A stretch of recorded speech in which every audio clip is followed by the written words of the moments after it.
नमस्कार मैत्रिणींनो. तर मी स्वयंपाकघरातला वेळ कसा वाचवते याचे व्हिडिओ मी टाकत असते. आता आपल्याला जसं जिरे पावडर आहे किंवा मिरे पावडर आहे, उपासाला वगैरे आपल्याला लागतं. आता हे अख्खे मिरे आहेत आणि धने पावडर किंवा आपला मसाला हे आपल्याला रेग्युलरली लागतं.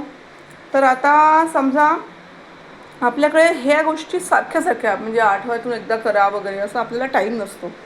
तर काय करते मी साधारणपणे 40 दिवसांमधून एकदा मी 1-1.5 तास स्वयंपाकघरात घालवते. म्हणजे समजा मला मसाला करायचा असेल तर 1-1.5 तास पकडा.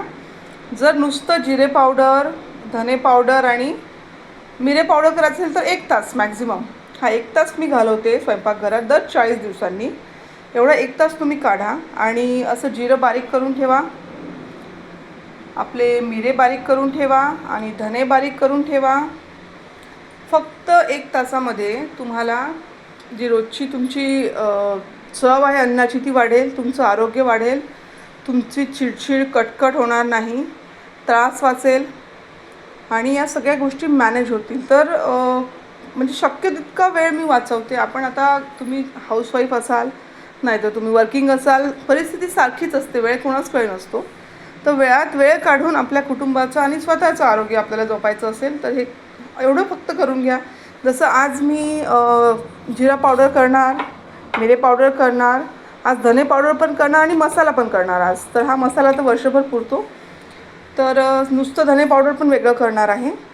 तर हे सगळं करायला मला फक्त 1.5 तास लागणार आहे. तर 1.5 तास तुम्ही स्वतःसाठी तुम्हाला द्यावाच लागेल. तुम्ही किती वर्किंग असाल, काही असाल, कोणत्याही पोझिशनवर असाल, कारण की हे फॅक्टरी मेड जे खायचं आपण खातो आहे ते हानिकारक आहे शरीराला. आणि आपण आता मी हे जिरं आता मार्केटमधून आणलं. आता हे स्वच्छ करून मी केलं आहे सगळं. ह्याच्यातलं एक इवन की हा तेजपत्ता असेल, या मसाल्यातलं सगळं हे सगळं मी स्वच्छ केलेलं आहे, स्वच्छ डोळ्यांनी बघितलेलं आहे. आणि आपण घरी ज्या टेम्परेचरला भाजतो त्या टेम्परेचरला ते फॅक्टरीमध्ये नाही भाजले जात. त्यामुळे हे रोजच्या गोष्टी. आता हे जिरे पावडर तुम्ही जर भाजीमध्ये वापराल किंवा ताकामध्ये टाकाल तर त्याला अतिशय स्वादिष्ट चव येते. तर तुम्ही रोजचे आहेत हे मसाले आपले. तर असा किचनमधला वेळ छोट्या छोट्या गोष्टींनी वाचवा. आता तुम्हाला सकाळी आपल्याला घाई असते किंवा पटकन स्वयंपाक होतो, 1 चमचाभर जिरं टाकलं, प्रत्येक वेळी मसाला वाटायला लागत नाही, जिरं पावडर टाकलं, संपलं काम. तर अशा किचन टिप्स तुम्ही फॉलो करा आणि बघत राहा चॅनल. थँक्यू.